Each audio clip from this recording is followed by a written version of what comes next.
Muy buenas tardes, bienvenidos a En Contexto. Les saluda Fito Cabral, estamos aquí en NPI y hoy, como todos los martes, vamos a hablar de temas que tienen que ver con la actualidad y que también tienen que ver con nuestra calidad de vida y con el desarrollo de nuestra nación, de nuestra república. Vamos a hablar de un tema que fue noticia en toda la semana. Hemos tenido eventos que se han cobrado la vida de personas en los últimos días. Hemos tenido tormentas que han generado raudales muy caudalosos prácticamente en distintos puntos de la República.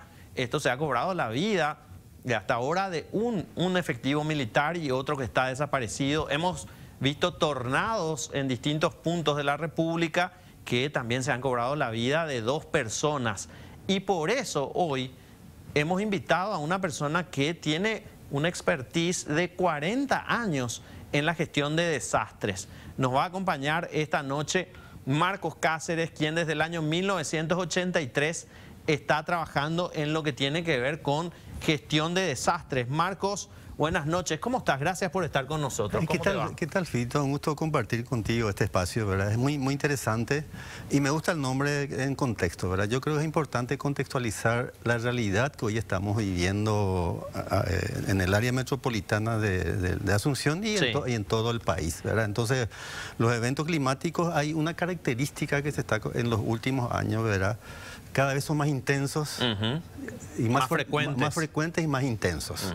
¿Verdad? Entonces es un elemento que hay que agregar en el análisis, ¿verdad? Sí. Y de repente nosotros tuvimos entre el 2015 y el 2018 en 5 años 4 grandes inundaciones en Asunción, ¿verdad? Entonces eso hay que tener muy en cuenta la frecuencia con que se está dando estos eventos climáticos en nuestro país. Qué suerte que lo mencionas, Marcos, sí. Porque días atrás estuvo con nosotros Fernando Méndez, profesor, docente universitario, y él nos mencionaba que están trabajando desde la academia entre distintos profesionales de universidades y de distintas facultades en una agencia de cambio global, una agencia de investigación del cambio global. Sí, del cambio climático. Y él nos decía justamente esto que vos planteabas. Él nos decía, los fenómenos climáticos están ocurriendo con mayor intensidad y mayor frecuencia. O sea, lo que nosotros teníamos como una tormenta ahora se desarrolla con vientos más fuertes, con mayor caudal de agua y se desarrolla más seguido. Entonces, te quería preguntar, antes de hablar de los desastres naturales propiamente dicho, ¿qué tipo de desastres se pueden dar en lo que tiene que ver con gestión de riesgos en nuestras ciudades? Porque no solamente son desastres naturales, puede darse un incendio, puede darse... No, hay diferentes tipos de desastres, ¿verdad? Están los desastres provocados por incendios, ¿verdad? Desastres forestales. Puede haber desastres relacionados a por ejemplo, derrame de líquidos en algún sector determinado. Entonces, desastres también en elementos en los edificios, ¿verdad? Entonces, hay una gran variedad de desastres que tiene que establecerse una gestión de riesgo, ¿verdad? Y hay también un relacionamiento muy importante entre el desarrollo y la gestión del desastre, ¿verdad? Entonces hay desarrollo y la probabilidad de que los desastres se incrementen también es elevado. Entonces nosotros estamos en un área, especialmente yo creo que hay que dar mucho énfasis en todo lo que está ocurriendo en el área urbana, en el área metropolitana. ¿Por qué? Porque es importante, ¿verdad? Porque de aquí a 20 años la mitad de la población va a estar concentrado en el área metropolitana de Asunción. Consecuentemente, a mayor cantidad de población, las probabilidades de riesgo es mucho mayor.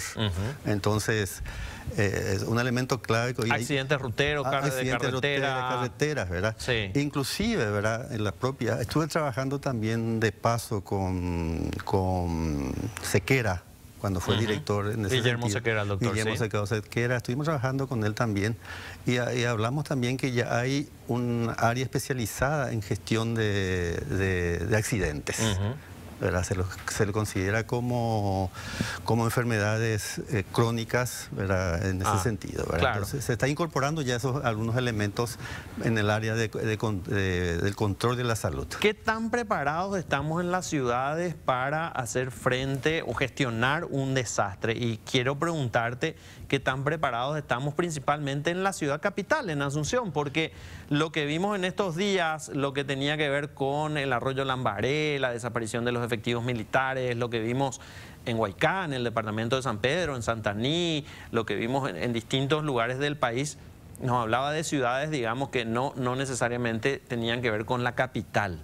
La capital es la ciudad que mayor cantidad de presupuesto maneja y que debería estar mejor preparada para la gestión de riesgos y de desastres. ¿Qué tal está Asunción? Y Asunción tiene sus inconvenientes como todo, ¿verdad? Recién en el año 2015 se conformó la Dirección General de Gestión de Riesgos. 2015. 2015, ¿verdad? Salió la ordenanza del 2014 y recién lo tenemos en 2014. Entonces es un proceso de consolidación de un área muy específica, ¿verdad? Se trabajó y tiene un presupuesto bastante elevado de la Municipalidad de Asunción. No obstante así, no está preparada, porque generalmente se solicita ayuda de la Secretaría de Emergencia Nacional para el apoyo en área, ¿verdad? Entonces, cuando se habla de desastre en Asunción, está muy relacionado con la crecida del río, ¿verdad? Y es importante señalar también los datos históricos, ¿verdad? De tal forma que contextualicemos, como dice acá, dónde estamos, ¿verdad? En el año 1983 había 6.800 personas afectadas por el río, ¿verdad? La gente que habitaba los bañados de Asunción. Los bañados de Asunción. No se sabía esos datos porque fue la primera vez que se subió esa cantidad. Gran inundación de 1983. ¿Verdad? Luego en el 92 ya contamos con 11.000 personas. 11.000 familias. 11.000 familias en zonas inundables. Zonas inundables. De 6.000 pasamos a 11.000. De 6.800 pasamos a 11.000. En 9 años. En 9 años. Ya en el 2015 ya contamos cerca de 25.000 familias que habitan en la zona de la franja costera de la ciudad, ¿verdad? Y también hay que relacionar también con la altura de los ríos. Ya en el 83 la gente subía casi con 6 metros. El río llegaba a 6 metros, la gente tenía que evacuar. Tenía que evacuar. Ya en el 92 ya la gente se evacuaba con 5 metros. 5 metros, 5 metros y medio. Y en el año 2015, entre 2018, la gente se evacuaba ya con 4 metros y medio de la altura del río, ¿verdad? Entonces cada vez se está ocupando zonas más vulnerables, zonas más bajas de la franja costera. ¿Qué tiene que ver con qué eso, Marcos? ¿Con la expulsión de la gente del campo a las ciudades? ¿Con decisiones políticas de habilitar, digamos, una cota más baja para que la gente pueda ir a vivir ahí? Es la combinación de todos esos factores, ¿verdad? Hay que tener en cuenta que la mitad de esa gente ya son originarias, nacieron ya. Ok. Mis padres vivían a la altura de 6 metros. Se inundaba y tenían que irse. Después los hijos fueron yendo más para abajo. Los nietos fueron más abajo todavía. Así mismo, ¿verdad? Inclusive está ocurriendo un fenómeno en la pandemia, donde mucha gente no tenía forma de mantenerse, entonces vendía su terreno en la zona alta y fui a comprar allí en la zona. Entonces ocurrió también en ese sentido, ¿verdad? Pero también hay desarrollo, ¿verdad? Nosotros teníamos en el bañado, cuando hicimos el censo en el año 92, la gente tenía un promedio de 5 años de estudios, entre 4 y 5 años de estudio, prácticamente no alcanzaba ni la primaria. Hoy ya tenemos 9 años de promedio de estudio en toda la franja costera. Y hay ya gente que están estudiando educación terciaria, ¿verdad? Ya está en la facultad. Entonces hay ciertos elementos que están colaborando y que hay un crecimiento también de la población en ese sentido desde el punto de vista social. ¿Cómo está Asunción en términos de infraestructura para, digamos, proteger la vida de la gente? Porque no encuentro otra palabra y otro concepto, digamos. ¿Cómo está la ciudad preparada para proteger la vida de la gente en cuanto a infraestructura? Y se está dando algunos trabajos, pero muy puntuales en ciertos territorios, ¿verdad? Por ejemplo, pero sí hay un grave problema, ¿verdad? No sé si se hablaría de una ventaja cuando hay crecida del río, porque es muy lento. ¿Verdad? Da tiempo para que la gente pueda evacuar. Pero generalmente la gente espera que baje, no que suba, y genera muchos inconvenientes, ¿verdad? Entonces hay muchos problemas ya en los campamentos provisorios, ¿verdad? Entonces genera no solamente entre los propios pobladores, sino ya suben arriba y los vecinos. Con los vecinos de la zona alta, ¿verdad? Entonces, pero sí el borde de los arroyos nunca fue controlado, ¿verdad? Entonces el más fuerte habitualmente, ¿verdad? Es una necesidad, ¿verdad? Hay que tener en cuenta también que en el área metropolitana de Asunción tenemos cerca de 11.000, cerca de 10.000 de pobladores. Pobladores, 10.000, no, un ratito, te voy a dar la cifra exacta, sí, ¿verdad?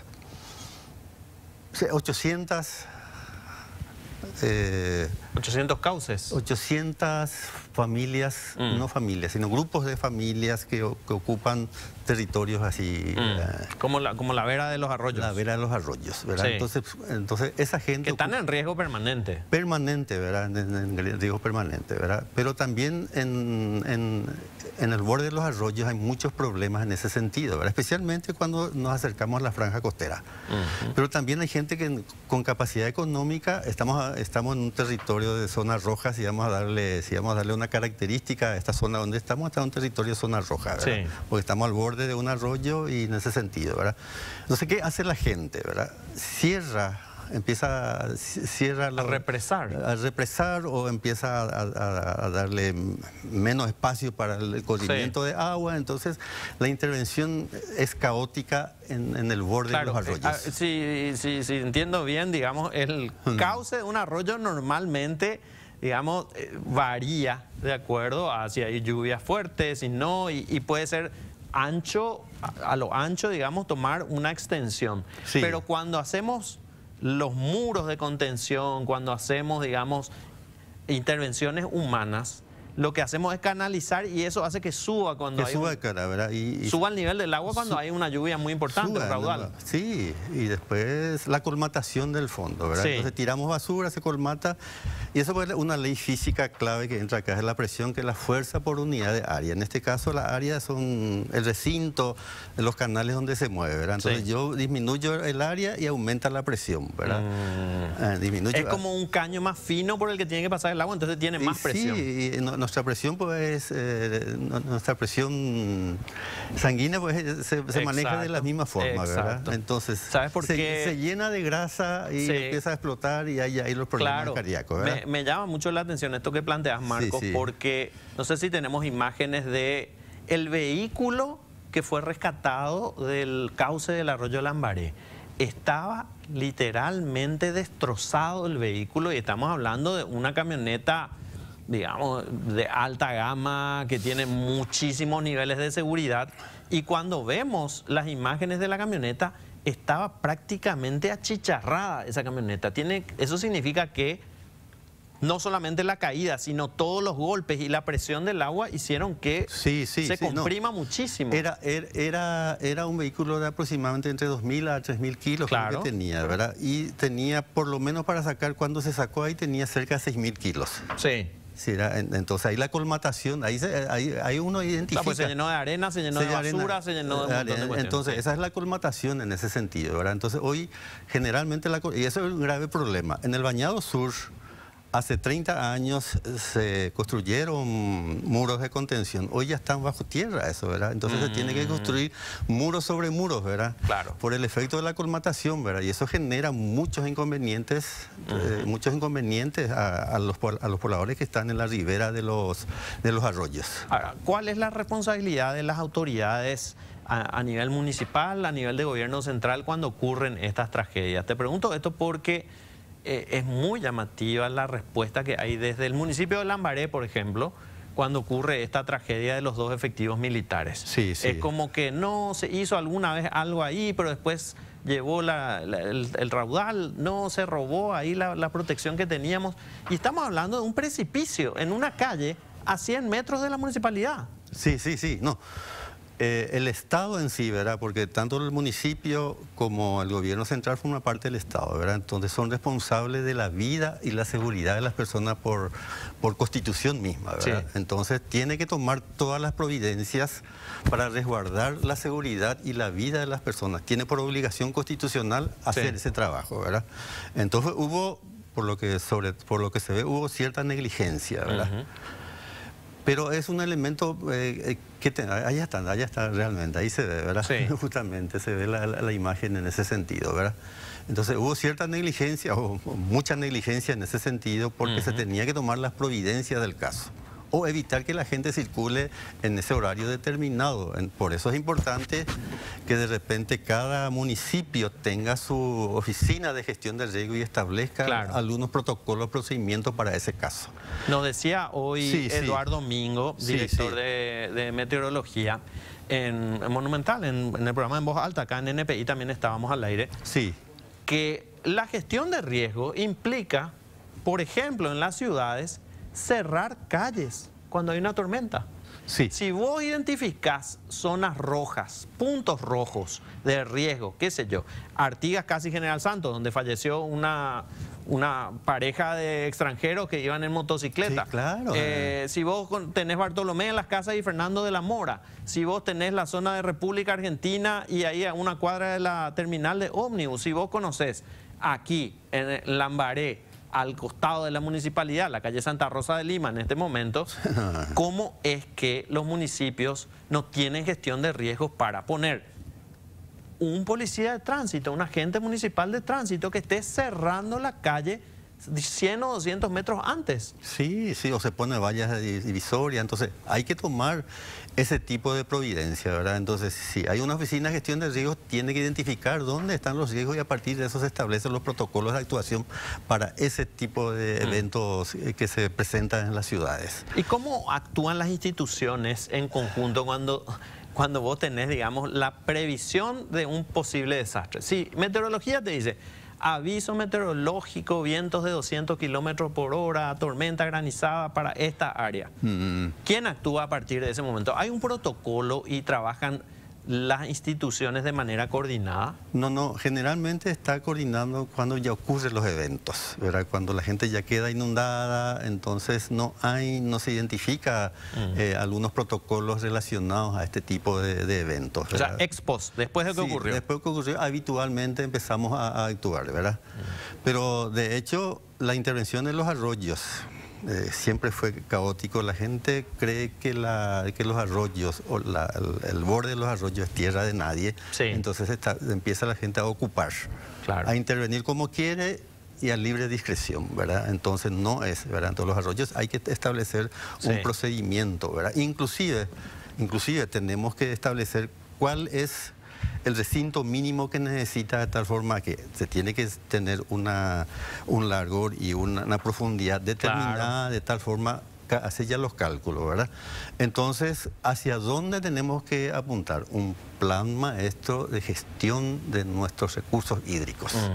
Me llamaba la atención, ahí veíamos recién las imágenes de lo que ocurría en Luque hace 15 días aproximadamente. Si podemos ir para mostrar de vuelta las imágenes en el centro de Luque. Esto, mira, Marcos, esto no es un arroyo, que yo sepa, esto no es un arroyo, esto es el centro de la ciudad de Luque. Y te quería consultar, las obras de infraestructura que se realizan, ¿tienen o no en cuenta las consecuencias que pueden generar en distintas ciudades? Yo recuerdo muchísimo el caso de Mariano Roque Alonso.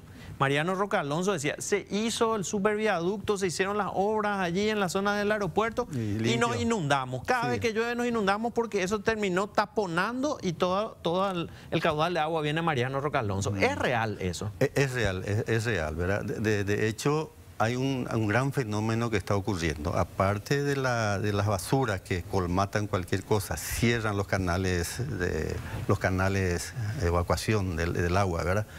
Entonces, la impermeabilización de la superficie terrestre, ¿verdad? Entonces, antes absorbía, ahora ya no sirve más. Asfaltamos todo y eso hace que corra. Hacemos piso en nuestra casa, hacemos techo, ¿verdad? Entonces, eso circula a las calles, ¿verdad? Y estos son los arroyos que probablemente están buscando su cauce natural. Nosotros asfaltamos arroyos, cerramos arroyos, alineamos cosas en función a nuestras necesidades, pero de hecho hoy tenemos que nosotros empezar a trabajar en función al manejo integral de todo lo que corresponde el agua, ¿verdad? Tiene que ser el centro de nuestro, ¿verdad? Primero, ¿qué hacemos con el agua? Y después hacemos ciudad. Y te quería preguntar si una ciudad puede hacer una obra de infraestructura importante sin consultar con las otras.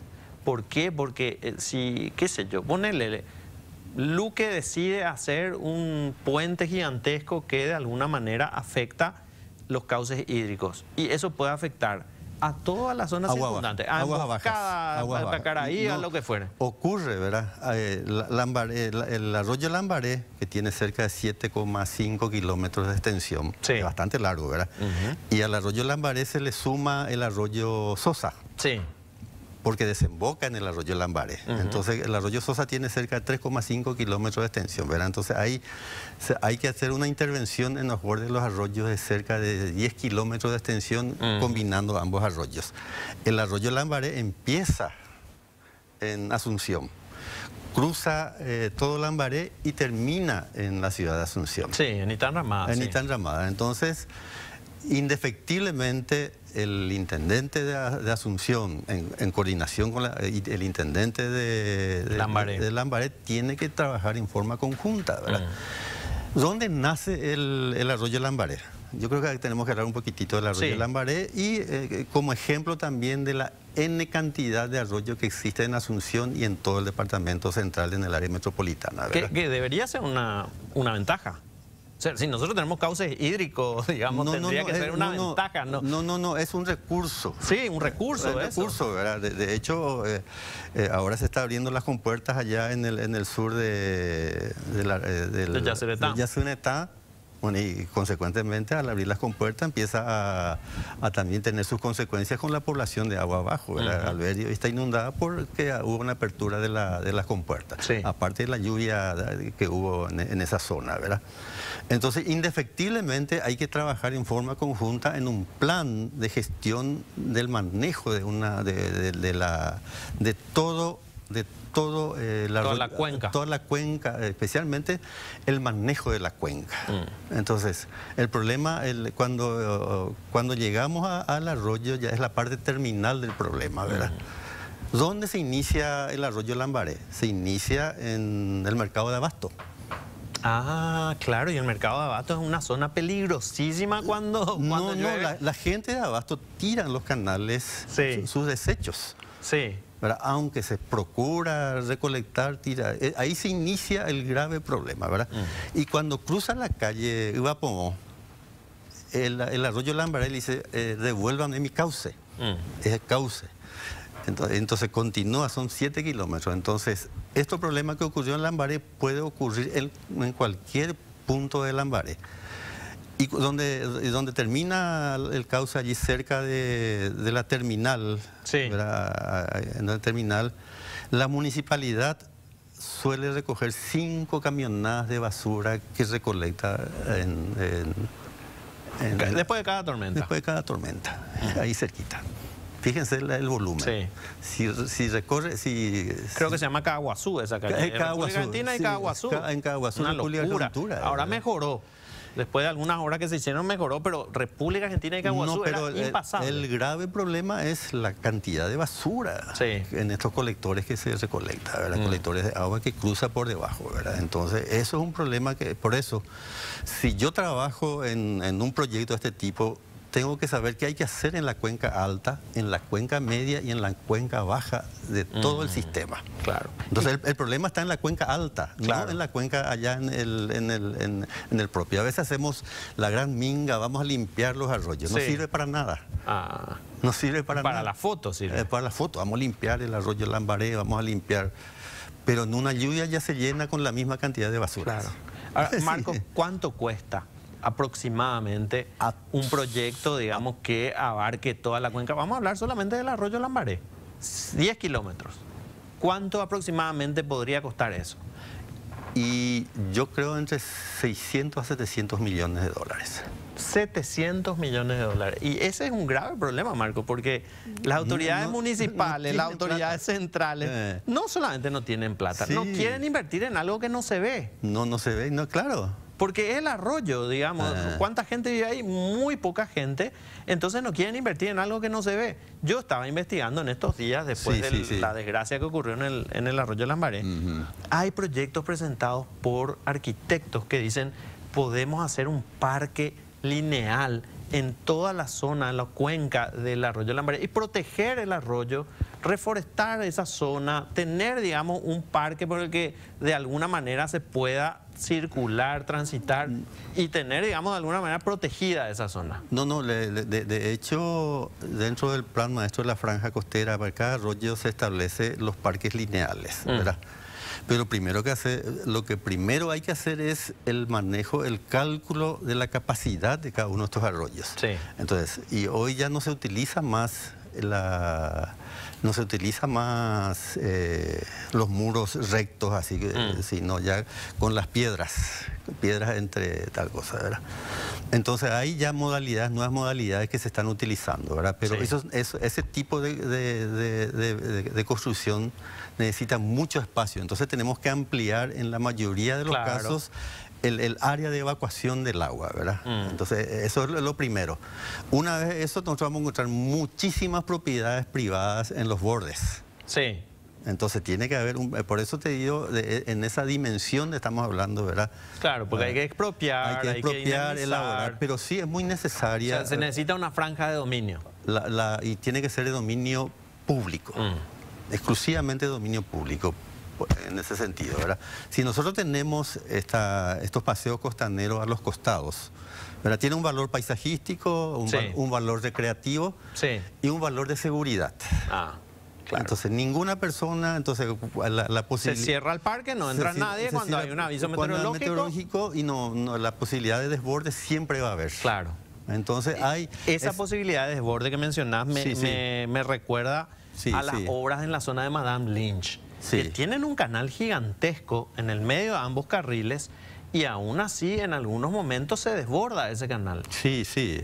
Habitualmente todos los cálculos se hacen sobre un límite, los cálculos en ese sentido sobre un límite determinado. Así como el paseo costanero, la franja costera está hecho sobre la cota 94, ¿verdad?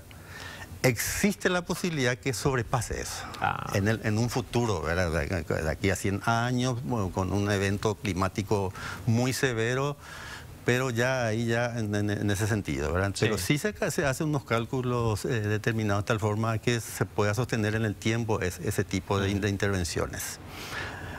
Sobre todas las cosas tenemos que intervenir los arroyos, es clave fundamental, pero desde una perspectiva de manejo de la cuenca. ¿Qué yo hago, verdad? Y la ciudadanía se tiene que apropiar de Claro, su pues si vos haces un parque lineal, la gente va no solamente a los parques lineales. Espacios. Yo tengo que ser consciente que no tengo que tirar basura en la calle. Tengo que ser consciente que tengo que darle espacio para la absorción de la tierra, romper unos metros de piso para que haya absorción en mi patio. Ahora hay adoquines ecológicos, a mí me gustan muchísimo, que son adoquines que permiten que crezca el pasto y que... Bueno, yo diría, vamos a romper piso y vamos a poner adoquines ecológicos, o ese tipo de intervención. Vamos a incrementar nuestro jardín en la casa, ¿verdad? Se puede consuciar nuestra alfombra un poquitito con arena. Claro, se puede, vale, ¿verdad? Pero yo no... Respeto, digamos, los gustos de la gente, pero yo no entiendo cómo pueden tener todo el patio lleno de piso. Y vino una moda, porque ensucia pues, el piso de la casa. Pero el calor que se siente. El calor, sí, tremendo. Entonces, hoy vamos a tener que darle impulso a que, inclusive, hay que recuperar algunas características de la ciudad. Antes la ciudad se le conocía por sus lomas. Cierto. Loma San Jerónimo, Loma Cachinga, Loma Cabará, entonces había mucha... Entonces, y se le conocía por las zonas altas de la ciudad. El Lambaré se le conocía por el cerro, Tacumbú por su cerro. Y la gente identificaba por sus lomas, por ejemplo, ciudad. Entonces la loma puede formar parte de su sistema. Entonces, inclusive... De la topografía de la ciudad. Inclusive los barrios deben tener en cuenta ese tipo de características. Bueno, entonces, necesitamos urbanistas, necesitamos expertos en gestión de riesgos, necesitamos de desastres. Hidrólogos que se pongan a trabajar, digamos. Esto nos decía Fernando Méndez la vez pasada. La academia trabaja en conjunto para, de alguna manera, plantear los problemas que vamos a sufrir nosotros como habitantes de este territorio, pero allí tienen que trabajar en conjunto con los gobiernos, gobernaciones, municipalidades, gobierno central. Si los gobiernos no escuchan a la academia, estamos perdidos. Sí, no, por eso vuelvo a insistir, ¿verdad? El elemento central es el agua y el manejo del agua. Yo tengo que planificar, construir mi ciudad en función al eje del agua, al manejo de mi cuenca. Sí. Entonces, inclusive hasta los barrios tienen que tener las limitaciones de esa cuenca. Sí. Entonces, yo soy del barrio Lomas San Jerónimo, tal cosa. Claro, dividido por tal arroyo. Por tal arroyo, por tal cosa. Inclusive hay experiencias muy importantes que respeta ese tipo. Por ejemplo, en Villa Madrid, limpio. Limpio, hay calles que respetan en ese sentido. Entonces hay terrenos ovalados de repente. Claro. Entonces se respeta ese tipo. Entonces ese tipo de planificación tenemos que incorporar a nuestra ciudad y a las ciudades del área metropolitana, ¿verdad?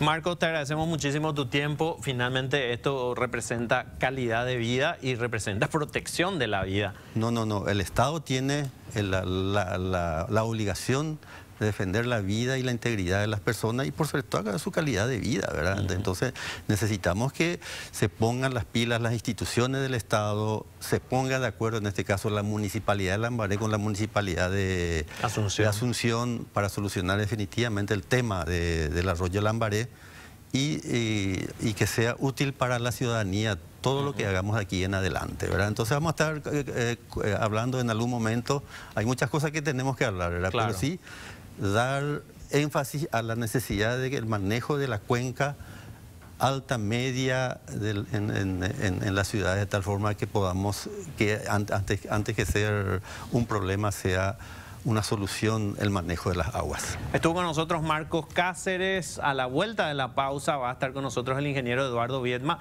ex consejero de Itaipú. Vamos a hablar un poco del anexo C de Itaipú y también vamos a hablar de las posibilidades que tiene Paraguay de desarrollar proyectos de energía limpia. A la vuelta de la pausa.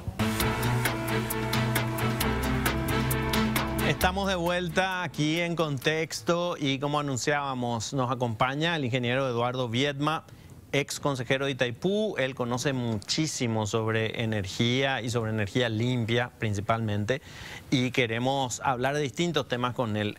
Hace 1 o 2 días publicaba en su red social X una opinión respecto a lo que está ocurriendo con el embalse de Itaipú y cómo eso está vinculado al anexo C. Por eso queríamos hablar un poco de esto que está ocurriendo con las lluvias, con el agua que, bueno, se acumula en la zona de Alto Paraná, pero también en distintas zonas del país, y cómo puede de alguna manera estar vinculado esto con la negociación del anexo C, la renegociación del anexo C. ¿Qué tal, ingeniero? ¿Cómo estás? ¿Qué tal, Fito? ¿Cómo estás? Realmente un gusto participar en tu programa y...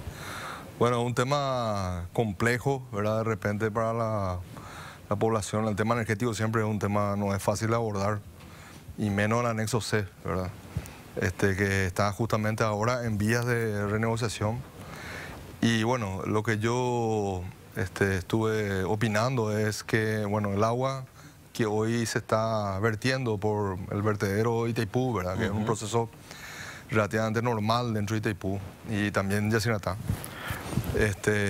Son procesos que tienen que ver con 2 cuestiones básicamente. Una cuestión técnica, que como ustedes saben, Itaipú es una pared al río Paraná de unos cuantos metros de altura, casi 120 metros de altura. Y cuando llega a cierto valor la cota, que se llama la altura del agua, detrás del embalse,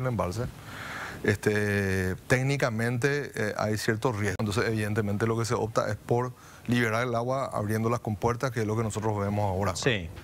Un espectáculo muy llamativo. Muy llamativo, de hecho está hecho para eso, una forma de liberar esa agua, esa presión y que eso vaya arriba abajo, ¿verdad?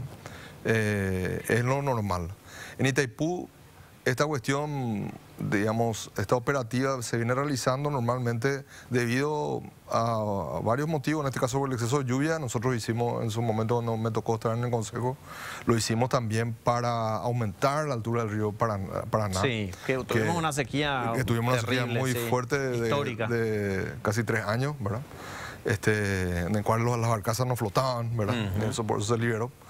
Y eso generó como una ola en el río que acompañaron las barcazas para poder desplazarse. En este caso se está liberando por el otro efecto, que es que la cota está muy alta y se está liberando. Esa cota, la crecida de la cota se puede dar por dos motivos principales. Uno es por las lluvias excesivas que se tienen en la zona, principalmente en la cuenca del río Paraná, hacia el lado brasileño, la parte alta, digamos. Del norte hacia el sur. Exactamente. Sí. Y la otra situación es la no maquinización de esa agua y no retiro de energía por parte de las entidades contratantes. ¿Por qué digo esto? Porque, ¿qué pasa? Normalmente toda esa energía, o sea, toda esa agua se debería estar turbinando, ¿verdad? Sí. Cuando se turbina, eso produce energía eléctrica y cada país consume el volumen que quiera consumir. En el caso de Itaipú en particular, esto no es tan directamente proporcional porque bajo el anexo C que tenemos hoy, lo que hace cada entidad compradora es alquilar las turbinas, digamos, por un año, ¿verdad? Claro. Entonces, cada entidad, por ejemplo, en el caso de Paraguay, está alquilando una potencia promedio de 2.000 megavatios, que equivaldría más o menos a 3 turbinas y media. En el caso de Brasil estaría ya alquilando todas las diferencias. O sea, estarían alquilando aproximadamente 16 turbinas y media. Son 18 en total, ¿verdad? 15 turbinas y media, perdón. Entonces, básicamente, ese alquiler de turbinas lo que hace es, toda la energía que producen esas turbinas son utilizadas en ambos países. Entonces, esto puede suceder porque probablemente en el Brasil no se está utilizando toda la energía que pueda producir esa turbina. Sí. Las turbinas que tiene alquilada el lado brasilero. Y eso también se da por un motivo. Eso se da por un motivo en el cual Itaipú hoy tiene un costo bastante bajo con respecto a lo que estaba hace unos años atrás. Porque se fue pagando la deuda y eso fue reduciendo su costo. Sí. Pero ¿qué pasa? En el Brasil ese precio todavía, en cierto modo, no es competitivo con respecto a otros precios de otras fuentes de generación. Sí. Y eso es un tema bastante interesante para la renegociación del anexo C, porque ¿qué quiere decir Brasil eso? Tiene muchísimas opciones de energía a distintos precios, a distintos costos.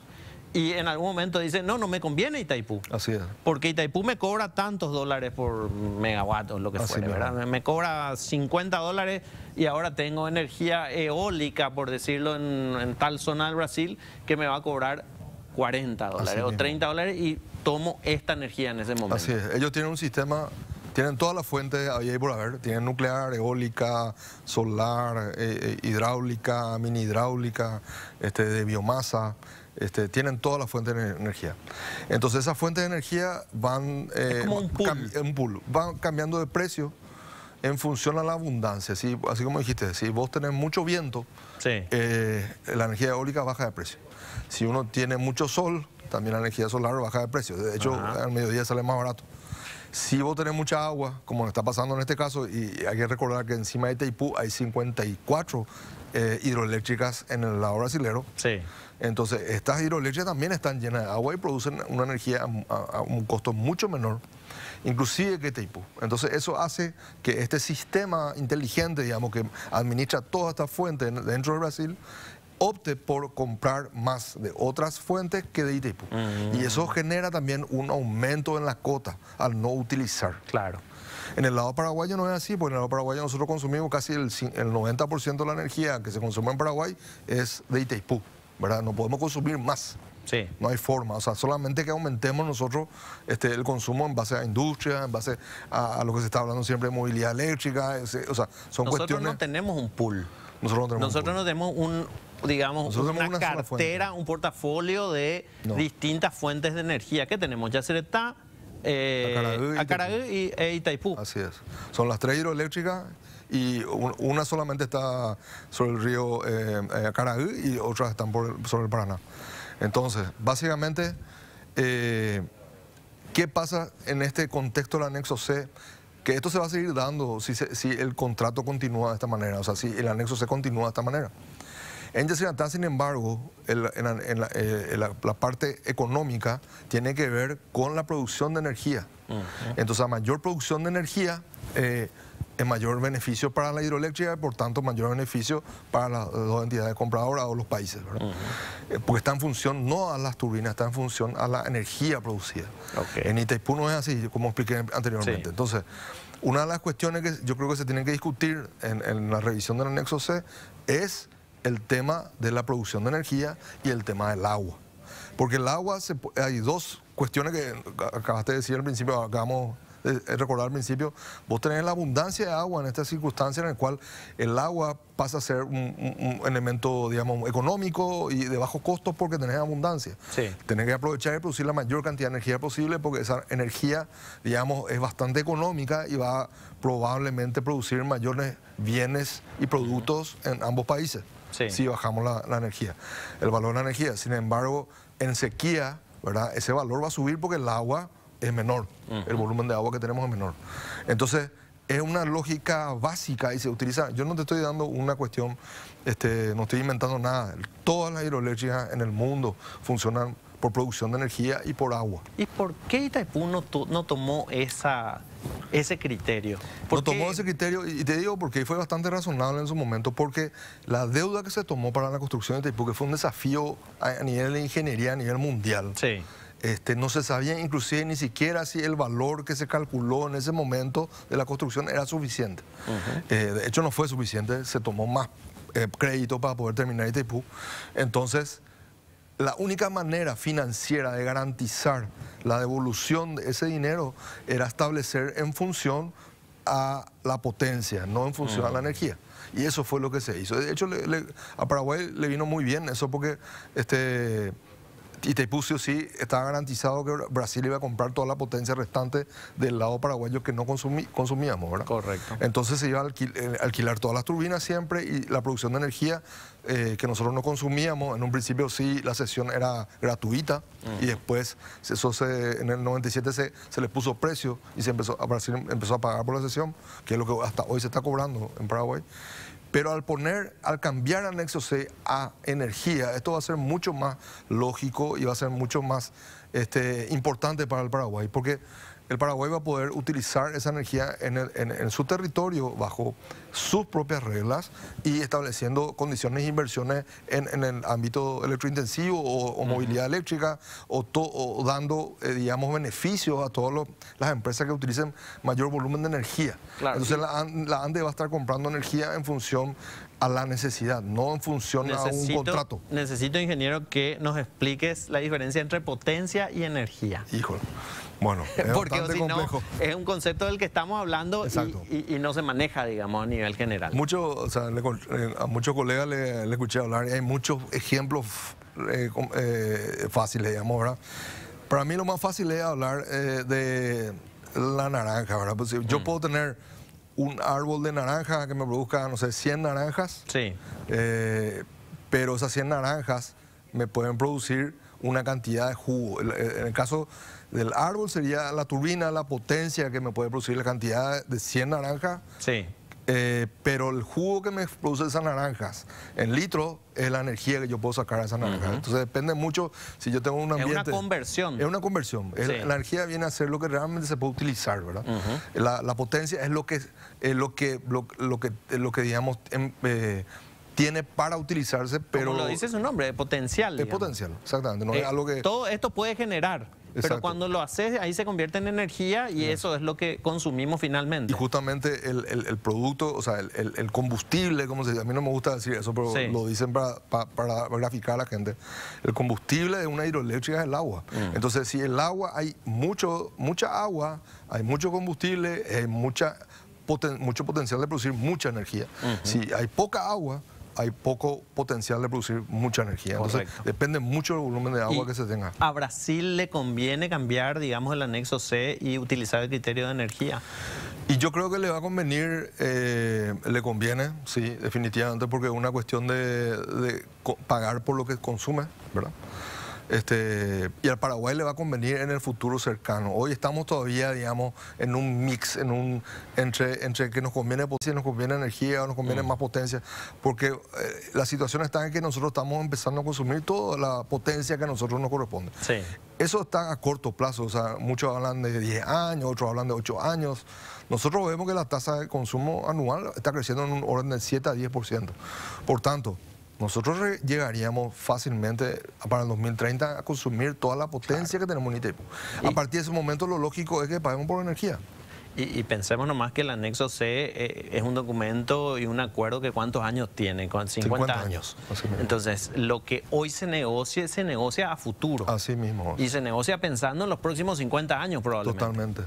Y de hecho, el ejemplo válido para ver que la energía es lo más importante es el proyecto de Añacuá, en Yacyretá. El proyecto de Añacuá era un vertedero, ¿verdad?, en el cual se le está agregando turbina a ese vertedero justamente para aprovechar el agua que se tiene en exceso y poder producir más energía, que es la visión que tiene que tener una hidroeléctrica. Itaipú le falta todavía esa visión. De hecho, Itaipú tiene la posibilidad de poner también otras turbinas aguas abajo. También tiene la posibilidad de genera con paneles solares dentro de su embalse. Se estudió, hay estudios hechos por la superficie que tiene dentro del embalse con agua. Y también hay estudios hechos eso también me enteré, hay tesis hechas de estudios eólicos del espejo de agua que también dan cierto valor muy interesante para la producción de energía eólica. Entonces son bastante cuestiones que podemos utilizar nosotros desde el punto de vista de compartir esa energía con Brasil y hacer un mix energético dentro del área de influencia de Itaipú y también el área de influencia de Yacyretá, ¿verdad? Quédate con nosotros, ingeniero. Vamos a hacer una breve pausa porque después de la pausa te quiero preguntar cuál es, digamos, la perspectiva, el horizonte de Paraguay en cuanto a energía. Pero a la vuelta de la pausa hablamos de eso. Perfecto.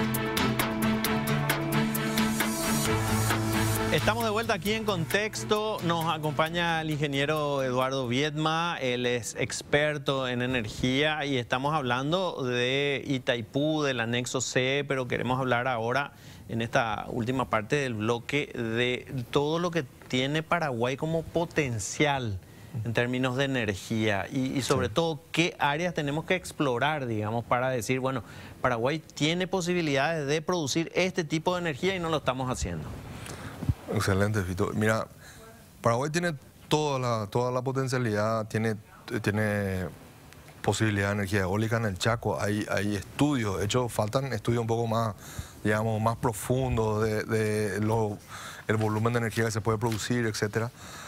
También tenemos los ríos internos, según el estudio que se hizo en el PTI, en el Parque de Tecnología de Itaipú, hace un tiempo, ya en 2015, arroja más o menos 1.800 megavatios en ríos internos que se pueden explotar, digamos, y poner turbinas en pequeños ríos internos. Casi como un Itaipú. No, Itaipú está por los 14.000. Ah, ok. Así que está un poquito más abajo, pero igual son potenciales que se pueden utilizar en la zona, digamos. Sí. Después está todo lo que es energía eólica, eso no tiene límite, básicamente son campos solares que se pueden instalar en lugares que puedan producir. De hecho, ahora hay una ley de energía renovable que se había promulgado ya en febrero y estamos esperando todavía la reglamentación que va a permitir un montón de cosas, va a permitir la generación justamente en parques solares, inyección a red y principalmente también la exportación de energía, que es otro tema muy importante para nuestro país, ya que somos mediterráneos, estamos en medio de 3 países grandes, o sea, principalmente Argentina y Brasil, que son grandes consumidores de energía, y los cuales siempre van a necesitar mayor cantidad de energía. Nosotros podemos ser de hecho somos un gran exportador de energía, solamente que la exportación de energía no tiene un nivel de precio, digamos, de mercado, que es lo que todo el mundo discute, en el caso de Itaipú, en el caso de Yacyretá.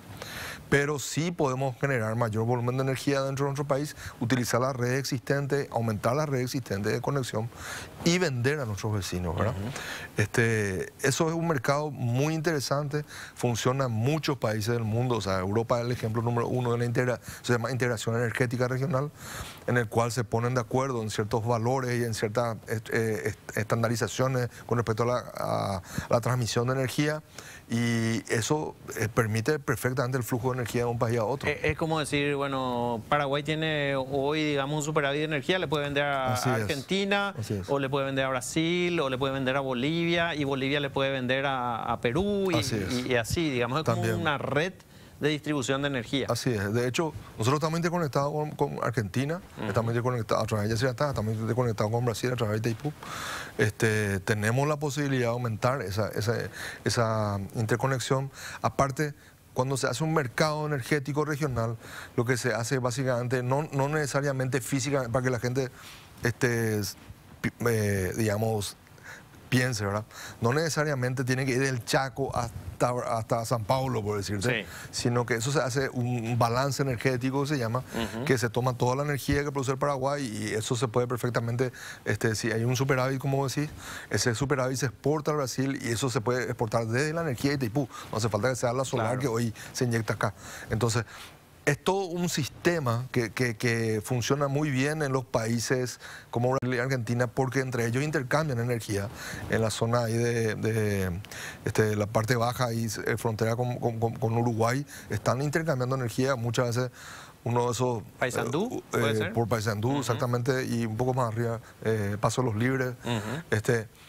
Y ahí, por ejemplo, hay una discusión de que esa energía es energía de Yacyretá que se está vendiendo a Brasil y ese tipo de cosas. Pero en un sistema como el argentino, en el cual también tienen muchísimas fuentes de energía, es muy difícil identificar de dónde viene esa energía. O sea, uno puede como país pedirle, ¿verdad?, que ellos demuestren de dónde están sacando esa energía, pero es muy difícil que un país le pueda someter a otro, a no ser que sea a nivel militar, ¿verdad? Pero a nivel de informe o a nivel de diplomático, eso, digamos, es fácil que un país diga, no, esta energía yo lo produje en vaca muerta, con gas natural y lo exporté a Brasil.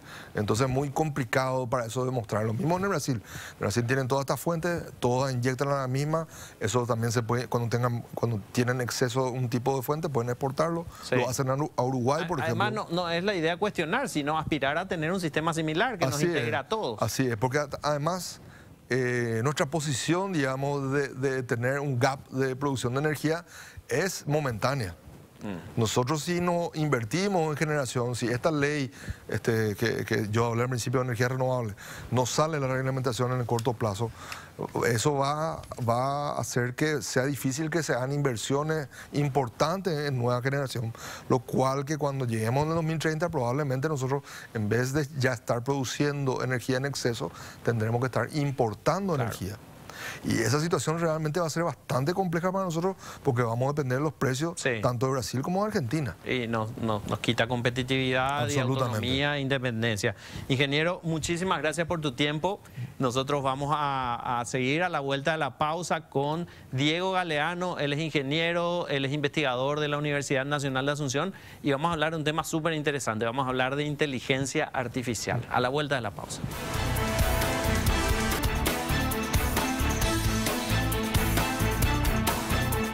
Estamos de vuelta, este es el último bloque de En Contexto y nos acompaña ahora Diego Galeano, ingeniero, él es investigador de la Universidad Nacional de Asunción y hace tiempo que lo estamos buscando porque desarrolla su investigación en un área que está generando mucho interés y es el área de la inteligencia artificial. Diego, gracias por estar con nosotros esta noche. Muchas gracias, Fito, por la invitación y buenas noches también a toda la teleaudiencia.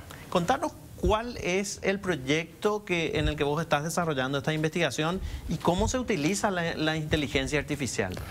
Bueno, creo que querría comenzar explicando un poquito sobre qué trata la inteligencia artificial, ¿verdad? Adelante. Anteriormente, digamos, para poder entender algún fenómeno, ya sea físico, lo que hacían, los físicos, matemáticos, eran observar muchos datos y a partir de eso trataban de inferir como alguna regla, qué es lo que está pasando aquí, cómo esto se comporta. Un patrón. Algún patrón, ¿verdad? Pero eso hacía el ser humano, ¿verdad? Y eso pasó, por ejemplo, con el descubrimiento de la ley de la gravedad, ¿verdad? Que hoy en día es como una formulita que todos estudiamos en el colegio, en la facultad. Pero realmente Isaac Newton, que descubrió esa ley, miró tablas y tablas de datos para poder entender las relaciones entre los... No tiene nada que ver con la manzana nomás que se le cayó en la cabeza, como grafican, digamos, en la historia. Sí. Eso es un mito, ¿verdad? Pero sí, lo que trata de hacer la inteligencia artificial, digamos, es aprovechar también los datos, pero en vez de que una persona haga ese trabajo de inferencia a partir de los datos, que lo haga la máquina. O sea, que haya como un modelado matemático generalista, de tal forma que solamente mirando tablas y tablas de datos, que podrían ser imágenes, podrían ser el tipo de datos que uno tenga, pueda inferir esa ley, ¿verdad? Por ejemplo, quiero dar un ejemplo simple, ¿verdad? Si nosotros podríamos inferir a partir de rayos X si una persona va a desarrollar o no cáncer de mama o cáncer de pulmón, esa sería como una ley, digamos, que no entendemos muy bien. Bueno, los doctores sí saben que hay ciertas señales en el rayo X, ¿verdad? En la imagen, que permite hacer el diagnóstico. De hecho, acá en el programa estuvo un estudiante de la Facultad de Ingeniería, creo, o de Politécnica, que está desarrollando un proyecto en base a imágenes, digamos, radiografías, tomografías de distintos hospitales para determinar y prevenir, digamos, el cáncer de pulmón, o sea, detectar rápidamente, a tiempo, el cáncer de pulmón. Exactamente, ese es un ejemplo excelente, ¿verdad? A lo que voy es que la inteligencia artificial al final es un conjunto de técnicas que nos permite hacer o plantear este tipo de problemas que antes eran impensables, ¿verdad? Porque realmente se necesita un especialista hoy en día para resolver este tipo de problemas, pero con la inteligencia artificial por primera vez uno puede plantearse resolverlo con las máquinas, o sea, con las computadoras, ¿verdad? Sí. Y hay muchas aplicaciones. En lo que yo trabajo en particular es en el área de descubrimiento de los medicamentos, y aquí quiero otra vez tomarme un poquito de tiempo explicando, no sé si las personas saben, pero en general descubrir un medicamento que está en la farmacia toma de 15 a 20 años y cuesta de 1 a 2 billones de dólares de inversión. Esto es lo que invierten en general las farmacéuticas. Y por supuesto que tiene todo su proceso que es riguroso, después tiene que ser aprobado por la FDA, por las entidades reguladoras, por ejemplo en los Estados Unidos. O sea, es un proceso largo y costoso. Largo y costoso. Bueno, en lo que yo trabajo es tratar de utilizar la inteligencia artificial para descubrir más rápido medicamentos o, por ejemplo, para utilizar medicamentos que ya sabemos que funcionan o son seguros en humanos para otras enfermedades que no sabíamos para la cual el medicamento podría funcionar. También hay otros problemas en lo que trabajo, por ejemplo, predecir los efectos secundarios de los medicamentos, porque en realidad los medicamentos salen al mercado, pero no se conocen todos los efectos secundarios que estos podrían causar. Es una lista larguísima, Diego. O sea, uno confía en el médico finalmente, que te dice, toma tal cosa tantas veces al día. Claro. Y uno agarra, mira el prospecto y dice, de efectos secundarios, tal, y dice, no importa, confío en el médico. Así mismo. Pero realmente es un porcentaje, digamos, o sea, faltaría información en ese prospecto, ¿verdad? Y hay varias razones. Uno es porque se realizan ensayos clínicos para determinar los efectos secundarios, y esos ensayos clínicos se pueden realizar solamente en una cantidad limitada de personas. Como sabemos, todo estudio es limitado. Pero al liberarse al mercado muchas veces millones de personas son expuestas y ahí aparecen otros efectos secundarios que no se pudieron descubrir. Claro. Bueno, lo que hace el sistema de inteligencia artificial que yo desarrollé es utilizar los datos que ya se tenían recolectados para predecir otros que no se saben, ¿verdad? Y de hecho hice 2 trabajos en esta línea que se publicaron en revistas de alto impacto, una Nature Communications, la otra el año pasado nada más en Cell Report Methods. Entonces, trabajo en estas áreas mayormente de salud y medicina, digamos. Actualmente estoy trabajando con un equipo de investigación de Estados Unidos donde también hay gente que trabaja para la NASA, y tenemos señales de astronautas que son expuestos, digamos, a radiaciones externas, porque ellos se van a 30.000 pies. Claro. Y digamos, eso altera muchas cosas en la célula. Trabajo con un grupo de biólogos donde ellos analizan qué alteraciones ocurren, y lo que yo hago es tratar de utilizar estas técnicas justamente para descubrir qué fármacos podríamos reutilizar de algunos que ya están en el mercado para estas alteraciones, justamente para reducir, que ellos puedan tomar, por ejemplo, un suplemento antes de irse. De manera preventiva. De manera preventiva, para que justamente no tengan las consecuencias que son mayormente cardiovasculares o en el sistema nervioso. Diego, ¿y cómo nace esto en vos? O sea, vos estudiaste ingeniería. ¿Y en qué momento dijiste, acá apareció la inteligencia artificial, este es mi campo? A ver, esa historia es un poco más larga, pero yo hice ingeniería electrónica aquí en la Universidad Católica. Durante mi tesis de grado nada más, gracias al doctor Brunetti, fui expuesto, digamos, a aplicar tecnología a aplicaciones médicas. Yo tuve que desarrollar un sistema de posturografía, se llama, que es un sistema en el cual uno mide el estado del equilibrio de un paciente. O sea, yo utilicé elementos que eran muy de bajo costo, ¿verdad? Justamente porque estos dispositivos son muy costosos. Entonces yo utilicé la Wii Balance Board, no sé si conoces, un accesorio que viene con uno de los juegos de la Wii. Sí. Entonces el paciente se paraba encima y en una pantalla podrías traquear, digamos, todo su sistema Wii, el juego electrónico, digamos, que usan los chicos, sí. Entonces desarrollé este sistema digital que era como una especie de juego para el paciente, pero le ayudaba a hacer ejercicios de rehabilitación, ¿verdad? Sí, se usa mucho en fisioterapia. Justamente, ese tipo de ejercicios. Justamente uno de los ensayos preclínicos que hicimos fue en la clínica Semefir, que digamos donde probamos en pacientes reales, validamos realmente el dispositivo en pacientes, pero como parte de esa exposición también me fui a Madrid a un grupo de bioingeniería del CSIC, gracias también al doctor Brunetti. Y allí fui expuesto realmente a muchísima tecnología y aplicaciones de la ingeniería en otras áreas como la salud, la bioingeniería. Claro. Y eso me abrió la mente. O sea, yo ahí me di cuenta que lo que yo estaba estudiando es hacer un pequeño circuito, realmente el potencial que eso tenía para aplicaciones prácticas y de salud que podría cambiar la calidad de vida de las personas. Eso es realmente lo que a mí captó mi atención. Leía un artículo en el que vos planteabas que tenemos que dejar de depender de investigaciones externas o investigaciones de otros países para desarrollar las investigaciones aquí. Y nosotros, bueno, en todas estas semanas estuvimos hablando con gente de CONACYT, estuvimos hablando con gente del mundo de las ciencias, y te quería preguntar, ¿con qué presupuesto te manejas? Qué buena pregunta. Yo vine hace... No hay investigación sin presupuesto. Sí, claro. Yo vine con digamos, hace poco tiempo volví a Paraguay, estuve en Londres, hice mi doctorado, luego estuve en Río de Janeiro en la Fundación Getúlio Vargas haciendo un postdoctorado. Y cuando volví, mayormente me manejé con fondos del CONACYT y también con fondos con este grupo de investigación del exterior, ¿verdad? Realmente tener, digamos, participo en varios consorcios internacionales.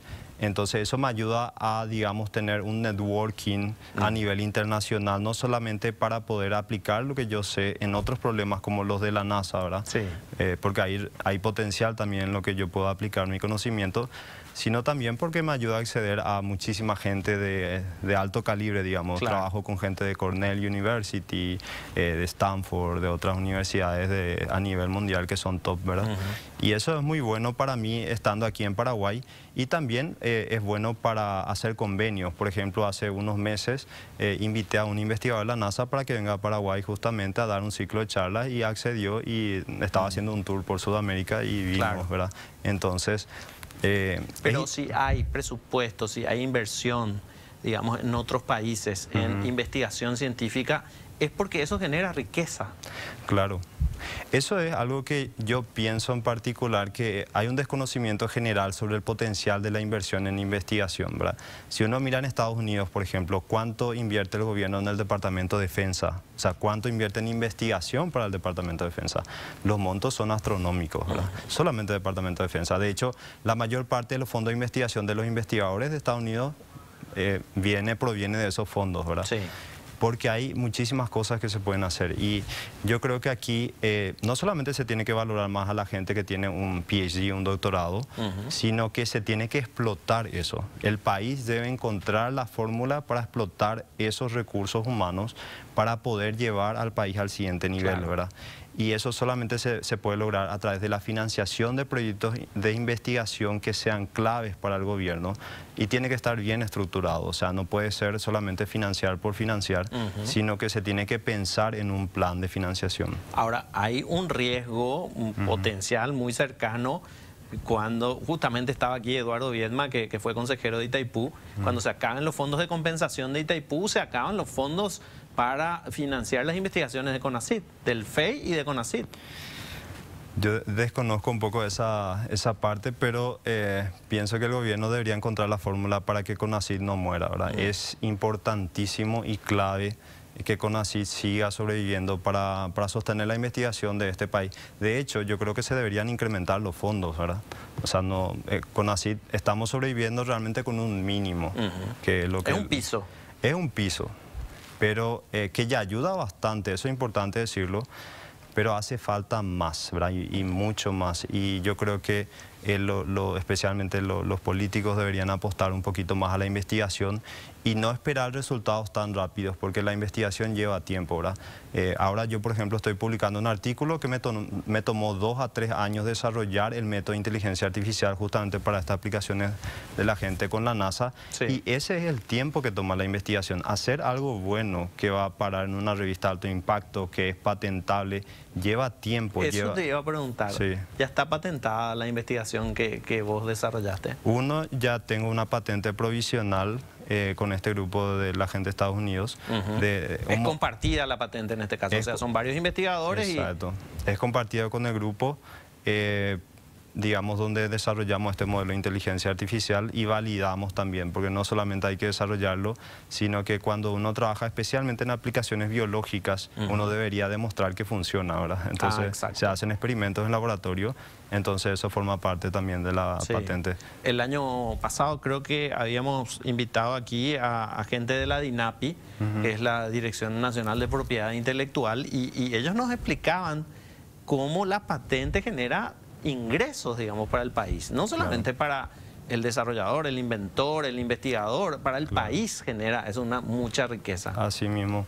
De hecho, la forma en la que se usa, creo, en Estados Unidos la patente, especialmente para los algoritmos, es más bien para resguardar ese modelo, esa idea, pero ellos lo están creando las herramientas que puedan venderla. Por ejemplo, en este caso, como es una herramienta que te permite descubrir fármacos, entonces la idea es cómo podemos venderlo a otras empresas que están interesadas en descubrir fármacos para otras aplicaciones, ¿verdad? Sí.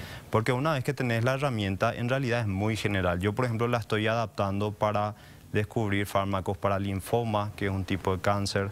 Estamos usando para este grupo de la NASA, que es problema de los astronautas, problemas en la célula, y también lo usamos para el COVID-19, o sea, si vamos adaptando, que una vez desarrollar es complicado y lleva tiempo, pero una vez que está desarrollado uno lo puede usar para varias enfermedades y aplicaciones, y ese es el potencial, ¿verdad? Son bastante generales estos modelos. No, es fascinante, fascinante, y mucha gente cuando se empezó a hablar de la inteligencia artificial, empezó también a hablar de los temores sobre lo que podría llevar, digamos, la inteligencia artificial en algún momento a la humanidad, el riesgo, digamos.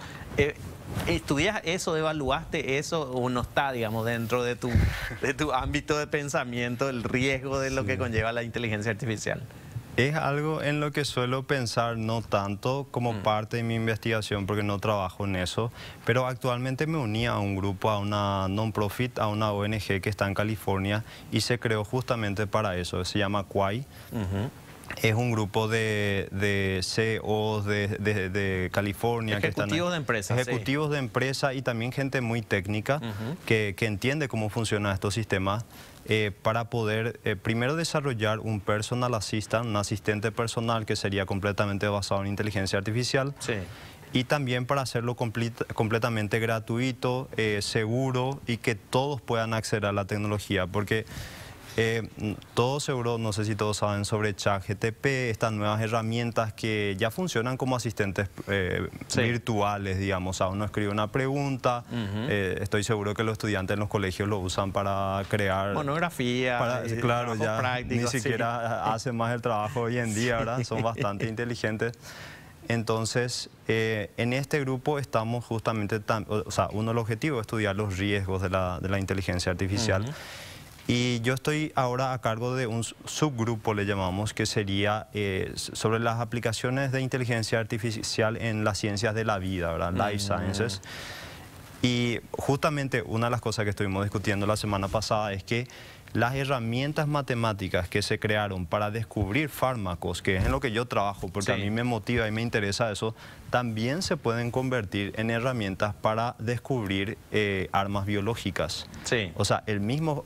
Podés cambiar ciertas cosas. ¿Para el bien o para el mal? Para bien o para el mal. Y eso me sorprendió, ¿verdad? Porque no es algo en lo que pienso constantemente, pero realmente al leer el artículo de las personas que hicieron eso te das cuenta de que hay un riesgo muy alto, ¿verdad? En las tecnologías que vamos desarrollando.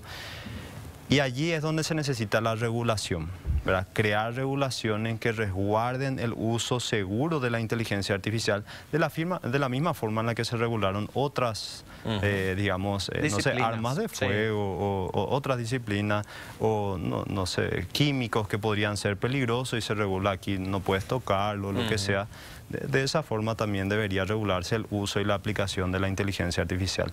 Pero hay que también tener cuidado con la regulación, porque la regulación no debería matar el progreso.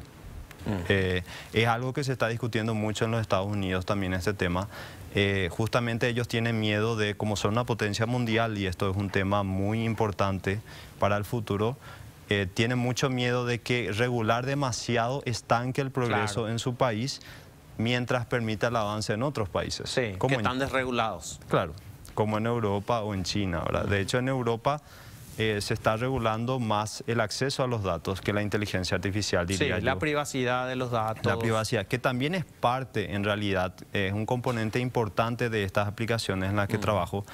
Porque imagínate, los datos de pacientes, por ejemplo, si uno tiene el genoma o el ADN de cada paciente, de eso se puede quitar muchísima información. Uno puede saber qué riesgo de enfermedad tiene el paciente y eso puede utilizar, por ejemplo, un seguro para no darle el seguro o algún empleador para no darle el trabajo. Hay muchas cosas. Hablas y estás describiendo 1984 de George Orwell, digamos, donde el gran hermano es el que controla toda la sociedad. ¿El futuro es positivo o cómo lo ves? Yo creo que va a ser positivo.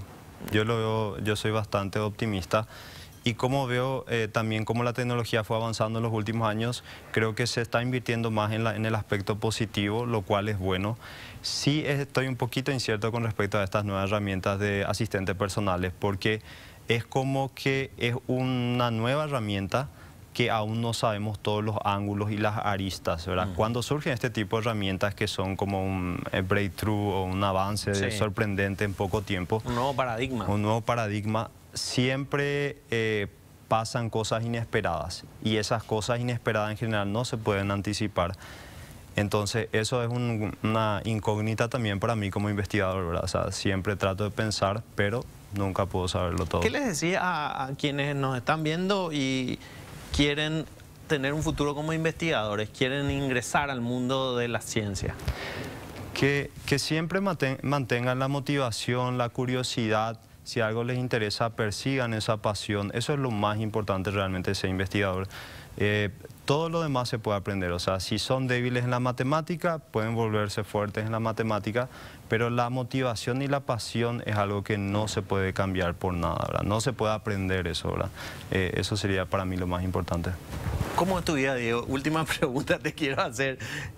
¿Sos una persona que se encuadra dentro de lo que es un nerd, como digamos, se caricaturiza normalmente, o tenés una vida absolutamente normal? ¿Te vas a jugar fútbol con los muchachos? Yo diría bastante normal. Ahora vine del gimnasio, por ejemplo, vine aquí, no sé, trato de mantener normal, pero tranquilo también, porque mi trabajo es bastante pesado, o sea, intelectualmente muy demandante, entonces trato de cuidar ciertos aspectos como el sueño, y porque afecta mi rendimiento, ¿verdad? Diego Galeano, gracias por estar con nosotros, investigador de la Universidad Nacional de Asunción, que está desarrollando proyectos con inteligencia artificial en nuestro país y que, bueno, dice y lo plantea abiertamente, Paraguay no puede depender de investigaciones que se hagan en el exterior. Paraguay tiene que invertir, porque invertir en investigación significa generar riqueza. Diego, gracias una vez más por estar con nosotros. Muchas gracias, Fito. Un placer. Nosotros vamos a reencontrarnos la próxima semana. El jueves va a estar con ustedes Estela Ruiz Díaz haciendo En Contexto. Buenas noches.